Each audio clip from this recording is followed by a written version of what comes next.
ಕಳಂಕಿತರನ್ನ ಸಂಪುಟದಿಂದ ಕೈ ಬಿಡದೇ ಇದ್ರೆ ಸದನ ನಡೆಯಲು ಬಿಡಲ್ಲ. ನಾಗೇಂದ್ರ ಅವರ ವಿಚಾರದಲ್ಲಿ ಬಿಜೆಪಿ ನಾಯಕರು ಏನ್ ಹೇಳಿಕೆಗಳನ್ನ ಕೊಟ್ಟರು, ಆ ವಿಚಾರದಲ್ಲಿ ಪ್ರಿಯಾಂಕ್ ಖರ್ಗೆ ಅವರು ತಿರುಗೇಟನ್ನ ಕೊಟ್ಟಿದ್ದಾರೆ. ಬಿಜೆಪಿಯವರ ಪ್ರಕಾರ ನಾನು ಕಳಂಕಿತನೇ ಆಗ್ತೀನಿ. ಸಚಿವ ನಾಗೇಂದ್ರ ವಿರುದ್ಧ ಯಾವ ಕೇಸ್ ಸಾಬೀತಾಗಿದೆ? ಬಿಜೆಪಿಯವರು ಯಾಕೆ ಕಳಂಕಿತರಿಗೆ ಟಿಕೆಟ್ ಕೊಟ್ಟರು? ಬಳ್ಳಾರಿಯಲ್ಲಿ ಕೆಲ ಬಿಜೆಪಿ ನಾಯಕರು ಕಳಂಕಿತರೇ ಆಗಿದ್ದಾರಲ್ಲ, ಅವರಿಗೆ ಯಾಕೆ ಟಿಕೆಟ್ ಕೊಟ್ಟು ಗೆಲ್ಸಿದ್ರು ಅಂತ ಹೇಳಿ ಪ್ರಿಯಾಂಕ್ ಕಿಡಿಕಾರಿದ್ದಾರೆ. ಕಲಬುರಗಿಯಲ್ಲಿ ಮಾತನಾಡಿದ್ರು ಸಚಿವ ಪ್ರಿಯಾಂಕ್ ಖರ್ಗೆ ಅವರು ಬಿಜೆಪಿ ವಿರುದ್ಧವಾಗಿ ಕಿಡಿಕಾರಿದ್ದಾರೆ. ಎಲ್ಲಿದೆ ಕಳಂಕಿತರಂತ? ಬಿಜೆಪಿಯವರ ಪ್ರಕಾರ ಅಲ್ಲ, ಬಿಜೆಪಿಯವರ ಪ್ರಕಾರ ನಾನು ಕಳಂಕಿತನೇ. ಸದನ ನಡೆಯೋದು ಬರ್ಲಿ ನೋಡಿ. ಯಾಕೆ ಅದನ್ನ ತರ್ತಾ ಇದ್ದಾರೆ ಅಂದ್ರೆ ಅವರಿಗೆ ಬೇರೆ ಏನು ಸಬ್ಜೆಕ್ಟೇ ಇಲ್ಲ.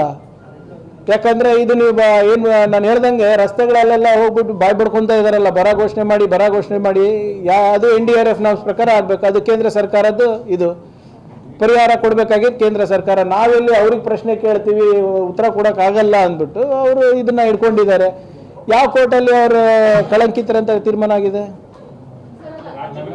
ಯಾವುದ್ರಲ್ಲಿ? ಈಗ ಕಳಂಕಿತರಂದ್ರೆ ಮತ್ತೆ ನೀವು ಇವರಿಗೆಲ್ಲ ಯಾಕಪ್ಪ ಟಿಕೆಟ್ ಕೊಟ್ರಿ?